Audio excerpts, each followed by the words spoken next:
যার শক্তি নেই তাদের কাছ থেকে অত্যাচারিত হতে হচ্ছে। যিনি শক্তি প্রদান করেন, যাকে আমরা শক্তির স্বরূপ বলি, তাকে আমরা আরাধনা করি।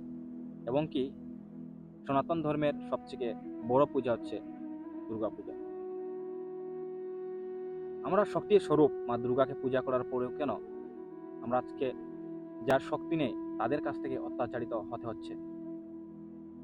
পৃথিবীতে যতগুলো ধর্ম আছে, সব ধর্মের মানুষের থেকে আমাদের সনাতন ধর্মের মানুষের সব থেকে বেশি শক্তি থাকার কথা ছিল। আমি মনে করি আছেও। কিন্তু কেন আমরা আজকে যার শক্তি নেই তাদের কাছ থেকে অত্যাচারিত হতে হচ্ছে? চলেন আমরা সিম্পল কিছু উদাহরণ দিয়ে সেটা উত্তর খোঁজার চেষ্টা করি। ধরেন আমি একটা গাছ রোপণ করলাম, গাছটা আস্তে আস্তে বড় হলো, একসময় সেই গাছটা বিশাল আকার ধারণ করলো। এখন আমি গাছের নিচে আসলাম এবং একটা ডাল আমার পছন্দ হলো, এই ডালটাই আমার কাজে আসবে।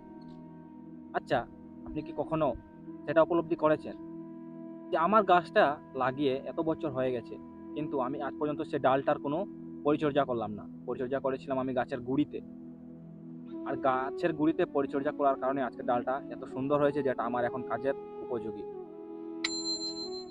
যদি এটা মাথায় আসে, তো আমাদের এটা মাথায় আসে না কেন যে আমরা যাকে শক্তির স্বরূপ বলছি মা দুর্গাকে, উনি শক্তিটা কোথা থেকে পাচ্ছে?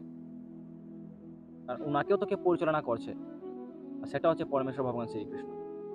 আমরা গুঁড়িতে না খুঁজে সরাসরি ডালে চলে যাচ্ছি, যার কারণে আমাদের শক্তির উপলব্ধি হচ্ছে না এবং আমরা যাদের শক্তি নেই মনে করছি তাদের কাছ থেকেই অত্যাচারিত হচ্ছি।